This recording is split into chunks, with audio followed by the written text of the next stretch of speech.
Hello friends, welcome to our platform Defense Exam Mastery.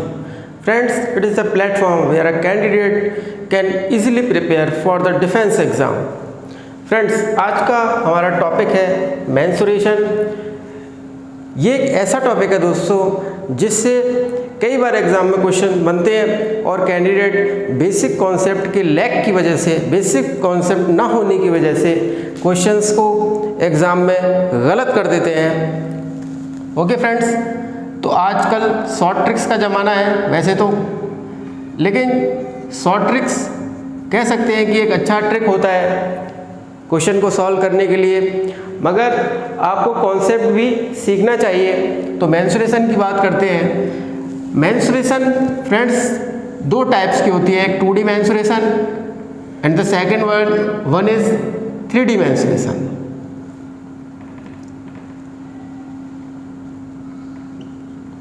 Okay friends, 2D mensuration की जब हम बात करते हैं, देखिए 2D मेंसुरेशन का मतलब होता है जहाँ पर एब्सेंस ऑफ क्या होगी, वॉल्यूम, एब्सेंस ऑफ क्या होगी, वॉल्यूम होगी। Okay, but in the case of 3D mensuration, 3D mensuration के केस में क्या होगा दोस्तों, 3D मेंसुरेशन के केस में वहाँ पर प्रेजेंस होगा किसका, प्रेजेंस ऑफ वॉल्यूम। तो अगर 2D और 3D मेंसुरेशन को मैं अगर डिफ्रेंशिएट करता हूँ तो देयर आर ओनली, वैसे तो कई सारे पैरामीटर हो सकते हैं, लेकिन जो एक मेन पैरामीटर है वो है आपका वॉल्यूम।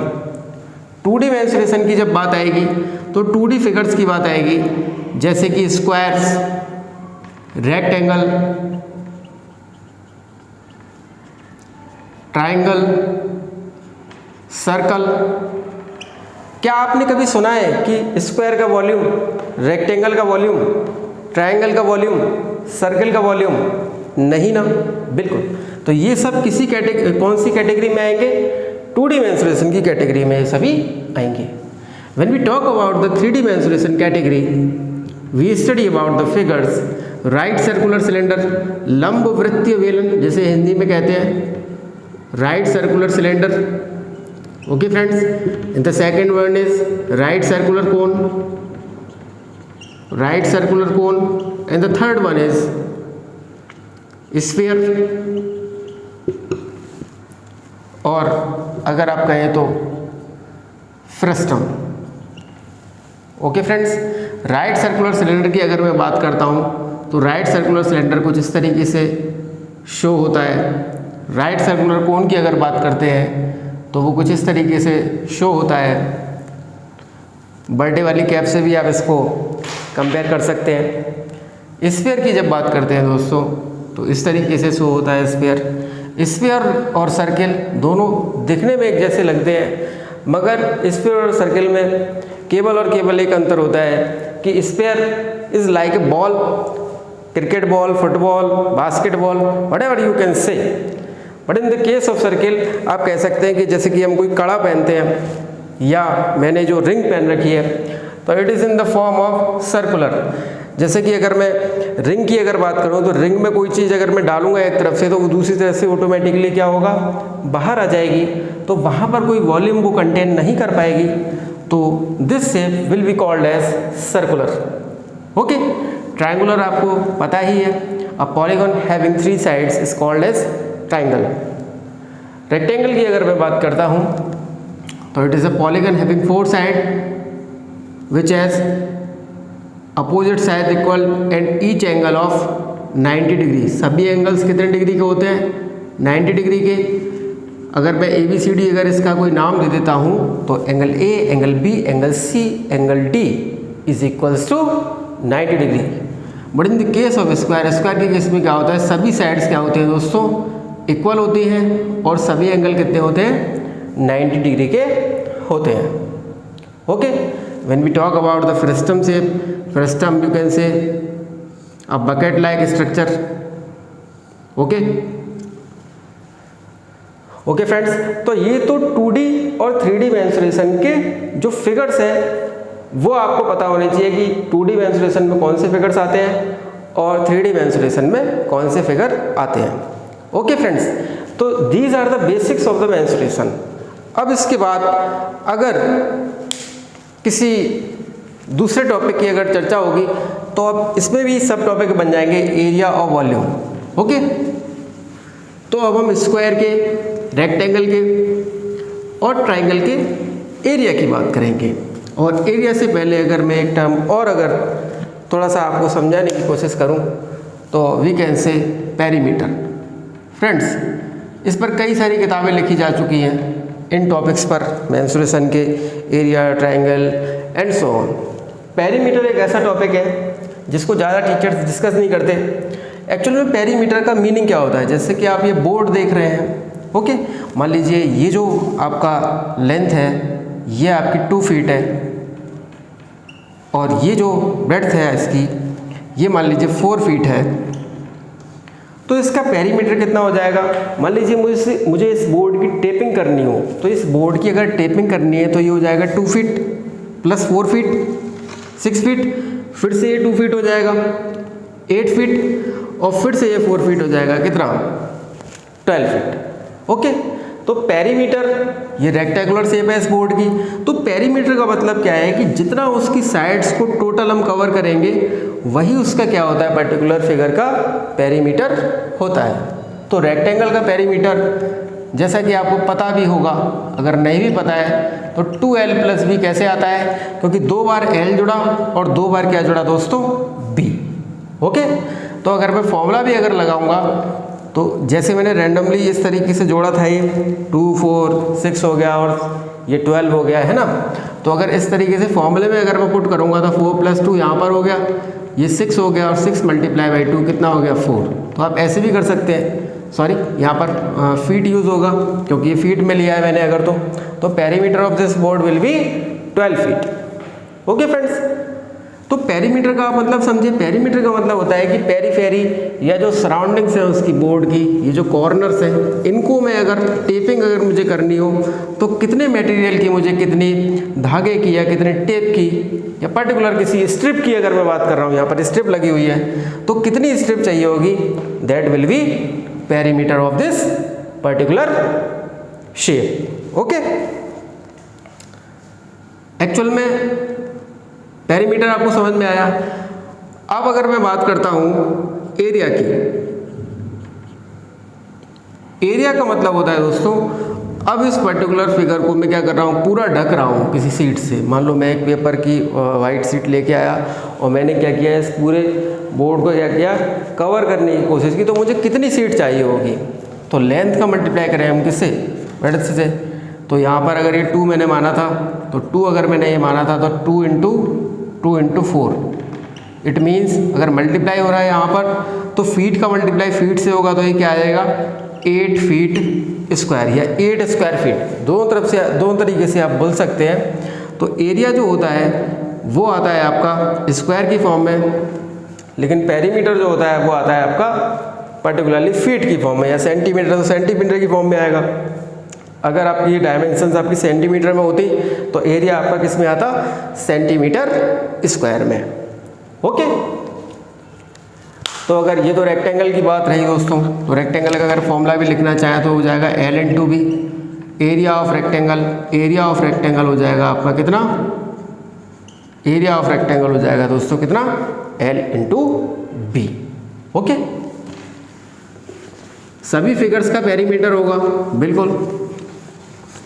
इसी तरीके से अगर ट्रायंगल के पेरीमीटर की मैं बात करता हूँ तो पेरीमीटर ऑफ ट्रायंगल क्या हो जाएगा, अगर ये साइड इसकी ABC है तो पेरीमीटर ऑफ ट्रायंगल हो जाएगा कितना दोस्तों, पेरीमीटर ऑफ ट्रायंगल हो जाएगा यहाँ पर A + B + C। Okay friends, perimeter of triangle को अगर किसी ने 9th क्लास अच्छे से पढ़ रखा हो आप में से, NCERT से, तो पेरीमीटर को डिनोट करते हैं हम 2S से। 2S will be equals to A + B + C। Okay friends, तो पेरीमीटर ऑफ ट्रायंगल कितना हो गया, पेरीमीटर ऑफ ट्रायंगल हो गया A + B + C। कहने का मतलब जितनी इसकी साइड्स थी उन सभी को मैंने क्या कर दिया, उन सभी को मैंने जोड़ दिया। ओके, तो S = अगर मैं लिखना चाहूँ तो ये भी लिख सकता हूँ A + B + C/2। Area of triangle की अगर बात करता हूँ एरिया ऑफ ट्राइंगल का मतलब क्या होगा कि अब मैं इस पूरे ट्राइंगल को किसी पर्टिकुलर सीट से अगर मैं कवर कर रहा हूँ तो एरिया ऑफ ट्राइंगल का फॉर्मूला होता है वैसे तो 1/2 multiply by base into height. Okay friends, जैसे कि अगर मैं ट्राइंगल लेता हूँ, ट्राइंगल ए बी सी, तो ट्राइंगल ए बी सी अगर मैंने लिया है तो अगर मैं बी सी को बेस मान रहा हूँ, अगर मैं बी सी को बेस एज्यूम कर रहा हूँ तो वर्टेक्स से जो परपेंडिकुलर होगा, वर्टेक्स से जो परपेंडिकुलर होगा that will be it's height. अगर मैंने ए बी को बेस मान लिया, अगर मैंने ए बी को बेस मान लिया तो परपेंडिकुलर कहाँ से लूँगा मैं, वर्टेक्स सी से। ओके, तो अगर मैं इसको एच डैश मान सकता हूँ, तो मैंने बी सी को अगर परपेंडिकुलर बी सी को अगर मैंने बेस माना है तो ये फॉर्मूला किस तरीके से लिखा जाएगा, बी सी मल्टीप्लाई बाई, अगर मैं इसको m मान लेता हूँ, इसको n मान लेता हूँ, तो B C multiply by A M. इस फॉर्मूले को मैं इस तरीके से भी लिख सकता हूँ 1/2 if I assume A B as base, अगर मैं ए बी को बेस मानता हूँ तो ये फॉर्मूला क्या हो जाएगा दोस्तों, A B multiply by C N, या एन सी भी कह सकता हूँ। ओके फ्रेंड्स, तो ये ट्राइंगल का फॉर्मूला था 1/2 बेस इंटू हाइट। एक फॉर्मूला और होता है ट्राइंगल का जो कि आपका एग्जाम में आप यूज़ कर सकते हैं, एरिया ऑफ ट्राइंगल। अगर बात करें एरिया ऑफ ट्राइंगल की तो एक फॉर्मूला आपका ये भी है, under root S minus A S minus B और एस माइनस सी। दोस्तों अभी जैसा कि मैंने आपको बताया कि एस क्या है, एस है आपका A plus B plus C by 2। Okay friends, तो जैसे ही आप एस फाइंड कर लेंगे, मतलब ये फॉर्मूला आपका किस केस में लगेगा, जब आपको तीनों साइड ट्राइंगल की गिवन होंगी तब। जब आपको तीनों साइड गिवन है तो A plus B plus C by 2 करेंगे तो एस फाइंड हो जाएगा, फिर एस की वैल्यू पुट करेंगे, S minus A S minus B और एस माइनस सी करेंगे तो इजीली आप ट्राइंगल का एरिया फाइंड कर पाएंगे। ओके, तो फ्रेंड्स ये बात थी आपकी ट्राइंगल की। देखिए स्क्वायर का भी केस अगर रेक्टेंगल से भी आप देखेंगे तो वहाँ से भी उसको हम फाइंड कर सकते हैं। जैसे कि अगर मैं स्क्वायर की अगर बात करता हूँ, स्क्वायर के पेरीमीटर की अगर बात करता हूँ, तो स्क्वायर का पेरीमीटर क्या होता है दोस्तों, 4a। अगर रेक्टेंगल वाले फॉर्मूले से अगर मैं इसको करना चाहूँ तो उससे भी मैं कर सकता हूँ, क्योंकि रेक्टेंगल और स्क्वायर में क्या सिमिलरिटी होती है, सभी एंगल 90 के होते हैं और हर स्क्वायर अपने आप में क्या होता है, एक रेक्टेंगल होता है। ओके, तो लेंथ और ब्रेड्थ वहाँ पर क्या होती है, दोनों क्या होती हैं, ए होती है। स्क्वायर की सभी साइड बराबर होती है तो वो फॉर्मूला भी यहाँ पर एप्लीकेबल होगा। तो इसीलिए क्या हो जाता है, 2 मल्टीप्लाई बाई 2a। तो उसको हम सीधे भी लिख देते हैं, जैसा कि मैंने ऊपर मेंशन किया है 4a आ गया। ओके, एरिया की जब बात करते हैं तो एरिया हो जाता है साइड इंटू साइड। रेक्टेंगल के केस में क्या था, रेक्टेंगल के केस में था आपका लेंथ इंटू ब्रेड्थ। तो स्क्वायर के केस में क्या हो जाएगा, area of square, area of square हो जाएगा आपका a multiply by a, that is a square. Okay friends, तो ये था आपका स्क्वायर, रेक्टेंगल और ट्राइंगल। ओके फ्रेंड्स, इसके बाद बात करते हैं सर्किल की। ये भी 2D शेप है सर्कल। तो सर्कल की जब बात करते हैं तो कुछ इस तरीके की शेप आप देखेंगे तो वो सर्कुलर कहलाती है। सर्कल की ये खासियत होती है दोस्तों कि सर्कल में क्या होता है, एक सेंटर, और ये जो आपने लाइन, ये जो कर्व लाइन है ये इस तरीके से, इसको हम क्या कहते हैं, इसको हम कहते हैं सर्कमफेरेंस। तो यहाँ पर आपको नाम जानना बहुत ज़रूरी है। पर्टिकुलरली अगर आप किसी व्यक्ति से मिलते हैं तो उसका नाम आपको पता होना चाहिए। इसी तरीके से अगर आप कोई फिगर देख रहे हैं 2D या 3D, तो उस 2D 3D फिगर की आपको फुल नॉलेज होनी चाहिए कि इसके इस पार्ट को हम ये बोलेंगे, उस पार्ट को वो बोलेंगे। ओके, तो when we take the circular figure, तो अगर ये जो सराउंडिंग्स इसकी बनी हुई है इसको हम बोलते हैं circumference. Okay friends, this is called centre of the circle. Okay, और सेंटर सर्कमफेरेंस की जो दूरी होती है उसको बोला जाता है क्या? रेडियस। उसको क्या बोला जाता है फ्रेंड्स? रेडियस। रेडियस को जैसे ही हम डबल कर देते हैं, मतलब और इसको अगर मैं आगे बढ़ा देता हूँ, अगर रेडियस का डबल होता है आपका क्या? डायमीटर। रेडियस का डबल क्या होता है? डायमीटर। अगर मैं इसको ए और बी नाम दे दूँ तो ए बी क्या है यहाँ पर? A B is diameter.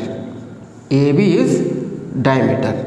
अगर मैं सेंटर ऑफ द सर्किल को नाम ओ दे देता हूँ, अगर इसका पर्टिकुलरली नाम मैंने क्या रख दिया? ओ रख दिया, तो ओ ए क्या है दोस्तों? ओ ए है इसका रेडियस। ओ ए भी रेडियस है और ओ बी भी क्या है? ओ बी भी क्या है? Radius. O A and O B will be equal for a particular circle, all the radius are equal to each other. Particular किसी सर्किल के केस में सभी रेडियस क्या होती हैं? बराबर होती हैं। मतलब सभी सेंटर से सर्कमफेरेंस की दूरियां क्या होंगी?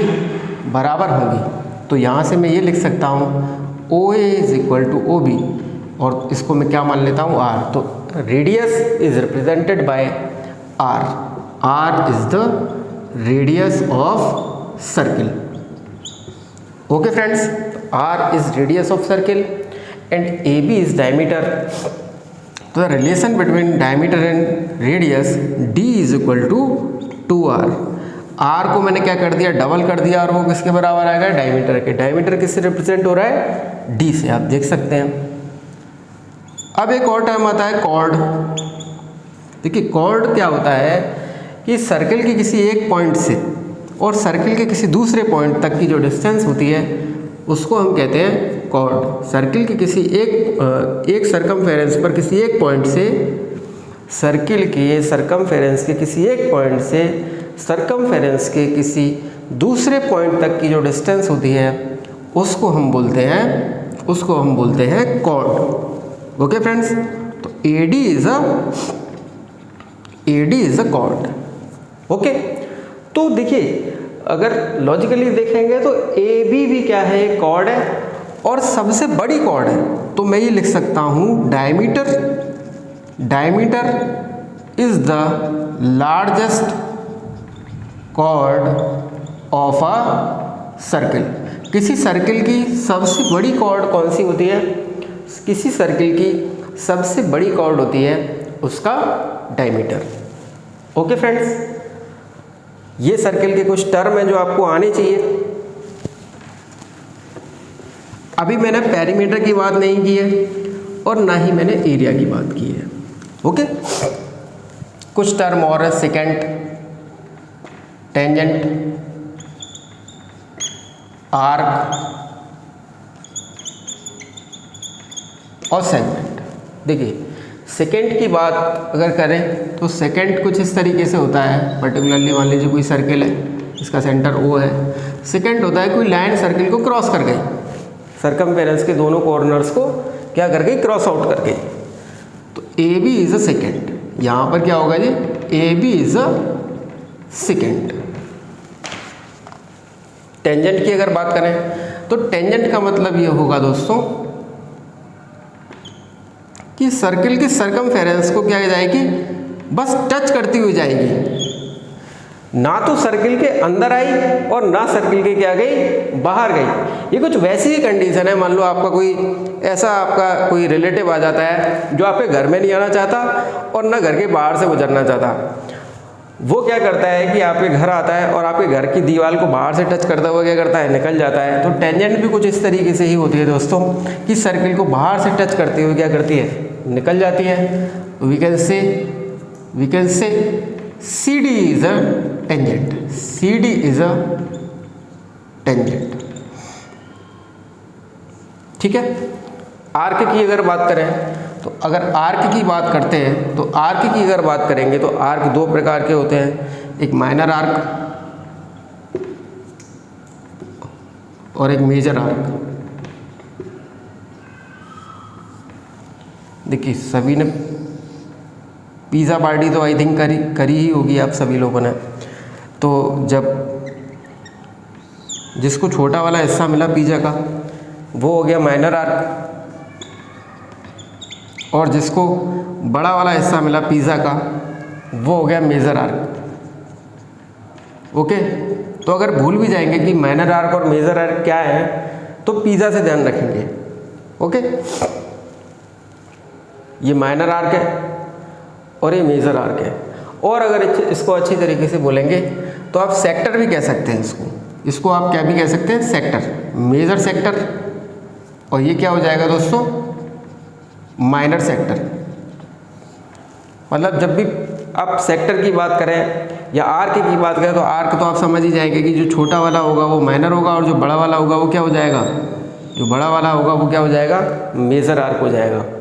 पर्टिकुलरली अगर सेक्टर आ जाए, शब्द अगर सेक्टर आ जाए तो सेक्टर का मतलब क्या होगा कि रेडियस का वहाँ पर क्या है, रेडियस से उसको क्या किया है, डिस्ट्रीब्यूट किया है। मतलब रेडियस के अलोंग क्या किया है, उसको डिस्ट्रीब्यूट किया है। तो this is minor sector and this is major sector. कई बार यहाँ पर एग्जाम में क्वेश्चन बनता है कि अगर मैं इसको नाम OAB दे देता हूँ, अगर मैं इसकी नेमिंग कर देता हूँ OAB इस माइनर सेक्टर की, और ये एंगल में दे देता हूँ आपको थीटा, तो पर्टिकुलरली इसका कई बार आपसे एरिया पूछ लिया जाता है। तो इसका एरिया क्या होता है दोस्तों, थीटा अपॉन 360 डिग्री। मतलब ये एंगल कितना है, थीटा है, और इसका पूरा एंगल कितना है 360। मतलब 360 में से उसने कितना एंगल उसने कवर कर रखा है, थीटा, और multiply by pi r square. तो माइनर सेक्टर का एरिया कैसे निकलता है, theta upon 360 pi r square. इसके बाद मेजर सेगमेंट और माइनर सेगमेंट। मेजर सेगमेंट और माइनर सेगमेंट की अगर बात करें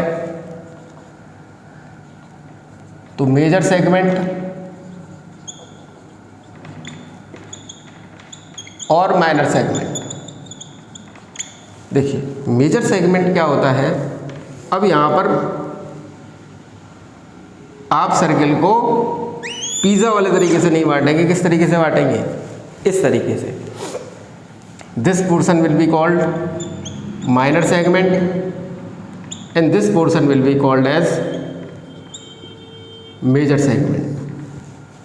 ओके फ्रेंड्स, तो minor segment, major segment, minor sector और मेजर सेक्टर में आपको अंतर समझ में आया। ओके, अब हम बात करते हैं सर्किल के पेरीमीटर की। देखिए सर्किल का जो पेरीमीटर होता है वो कुछ नहीं होता, क्या होता है, सरकमफेरेंस होता है। जैसे कि मैंने सर्किल की बात करी थी, तो जितना इसका सरकमफेरेंस होगा, ये सरकमफेरेंस था मैंने आपको बताया था अभी, इसको ही जब आप मेज़र कर लेंगे तो वो क्या हो जाएगा, इक्वल टू पेरीमीटर हो जाएगा। तो पेरीमीटर ऑफ सर्किल या सरकमफेरेंस ऑफ सर्किल होता है आपका 2 पाई आर। ओके, पाई की दो वैल्यू होती है, पाई होता है एक तो आपका 22/7 और आप इसको ये भी लिख सकते हैं 3.14। These are the values of pi. तो पर्टिकुलरली अगर किसी क्वेश्चन में आपको पाई की फॉर्म में आंसर नहीं दे रखा तो आप वहाँ पर क्या करेंगे, पाई की वैल्यू पुट कर देंगे और अपने आंसर को फाइंड करेंगे। ओके फ्रेंड्स, एरिया की अगर बात करें तो एरिया ऑफ सर्किल होता है आपका पाई आर स्क्वायर। और माइनर सेक्टर का मैंने आपको अभी बताया ही था, थीटा अपॉन 360 हो जाएगा और पाई आर स्क्वायर से क्या हो जाएगा, मल्टीप्लाई हो जाएगा। तो एरिया ऑफ सर्किल हो गया, पेरीमीटर ऑफ सर्किल हो गया, रेडियस और डायमीटर के बीच में रिलेशन हो गया। ओके फ्रेंड्स, तो ये जो नॉलेज थी आपकी, ये आपकी 2D मेंसुरेशन के बेसिक्स थे जो कि आपको एग्जाम में काम आएंगे। फ्रेंड्स, अगली क्लास में हम 3D मेंसुरेशन के बारे में डिस्कस करेंगे। ओके फ्रेंड्स, तो आप हमारे चैनल को फॉलो करिए। Thank you.